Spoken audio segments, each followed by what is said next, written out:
Your remote not working all the time, having to get closer so it'll work on your Dodge Caravan? Stop worrying. Let's try saving you money and let's change the battery first before calling a locksmith or going to a dealership and see if that is the issue. With that, I will show you step by step in this video. No special tools. All you need is a brand new CR2032 battery.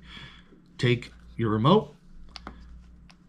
It's spring loaded. We are going to remove the emergency blade, and when you do, it came out this side. Go right across from where it came out. There's an indentation. Pry the two halves apart,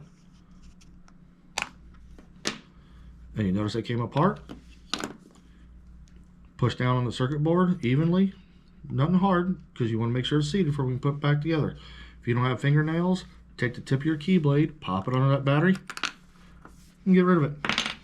Now, I use good quality batteries. I'm not sponsored. This is not product placement. Take your CR2032 battery, positive side down, put it in. Make sure your little metal tangs right there are seated. Take the two halves and let's put them together. If everything's lined up, it should just snap together. Like so. Hey, if you found this video helpful, leave a like, leave a comment down below, and remember, let's stay safe out there.